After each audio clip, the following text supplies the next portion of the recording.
करते हैं चार धाम यात्रा की। आज भगवान केदारनाथ की डोली अपने शीतकालीन प्रवास ऊखीमठ से केदारनाथ धाम के लिए रवाना हो गई है।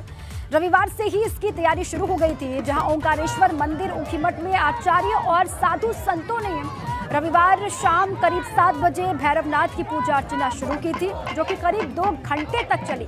इसके बाद केदारपुरी के रक्षक माने जाने वाले भैरवनाथ की आरती की गई।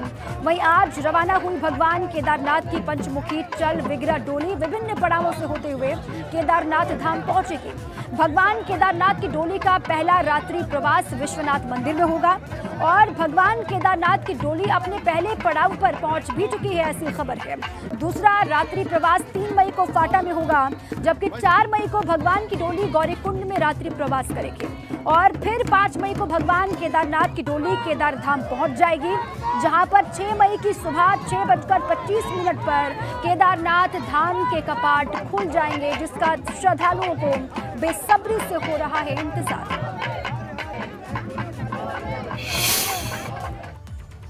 मां गंगा की उत्सव डोली अपने मायके मुखबा गांव से गंगोत्री धाम के लिए रवाना हो गई है, जिसके लिए मुखबा गांव में बड़ी तादाद में लोग पहुंचे थे। स्थानीय लोगों ने गंगा मां के जयकारों के साथ मुखबा गांव से मां गंगा की डोली को विदाई दी। तस्वीरें दिखा रहे हैं आपको।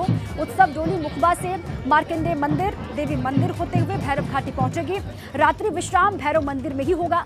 कल सुबह मां गंगा की डोली गंगोत्री धाम के लिए रवाना हो जाएगी और कल अक्षय तृतीया पर सुबह 11:15 बजे गंगोत्री धाम के कपाट खुलेंगे और इसके साथ ही चार धाम यात्रा की हो जाएगी शुरुआत।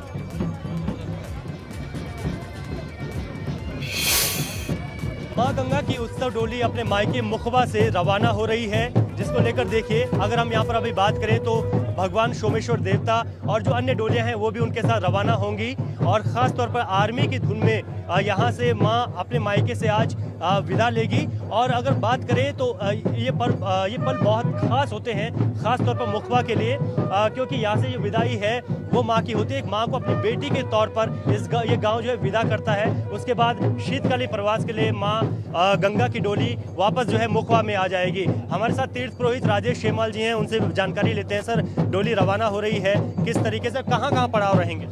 माँ गंगा जी की डोली यहाँ पर सभी श्रद्धालुओं के उत्साह के साथ और जो सुबह से जो प्रसाद और भोग का जो कार्यक्रम था वो समाप्त हो गया। अब माँ गंगा जी की डोली जो है सोमेश्वर देवता के सानिध्य में यहाँ से प्रस्थान करेगी। अभी यहाँ पर मार्कंडेय स्थान आता है, वहाँ से अन्नपूर्णा की मूर्ति माँ गंगा जी की डोली के साथ गंगोत्री के लिए प्रस्थान करेगी और बीच में एक मंदिर आता है देवी मंदिर, उसमें वापसी में माँ गंगा जी की डोली जो है विश्राम करती है। वहाँ से निकलते हुए रास्ते में जो है कोपांग में विश्राम करेगी और उसके बाद रात्रि विश्राम के लिए जो है भैरव घाटी में जाएगी। रात्रि विश्राम वहाँ पर होगा, जो श्रद्धालु हैं उनके सब भोजन इत्यादि की व्यवस्था होगी। ठीक सुबह 6 बजे वहाँ से माँ गंगा जी की डोली गंगोत्री के लिए प्रस्थान करेगी और 11:15 बजे माँ गंगा जी के कपाट जो है दर्शनों के लिए खोल दिए जाएंगे। विगत वर्षों आपने देखा होगा यहाँ पर जो है श्रद्धालु ना के बराबर होते थे, क्योंकि कोविड के प्रोटोकॉल के तहत यहाँ पर आने की मनाही थी, लेकिन इस बार काफ़ी संख्या में श्रद्धालु यहाँ पर मौजूद हैं और बहुत उत्साह के साथ और भगवान सोमेश्वर देवता के सानिध्य में माँ गंगा जी की डोली यहाँ से प्रस्थान कर रही है।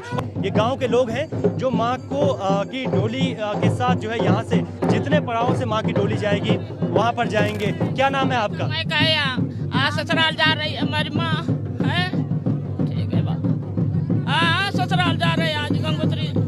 देखिए कितने भावुक पल होते हैं, क्योंकि माँ को एक बेटी के तौर पर विदा करते हैं। बाबा हमारी माँ है, हमारी बेटी है, हमारी अभी ससुराल जा रहे हैं।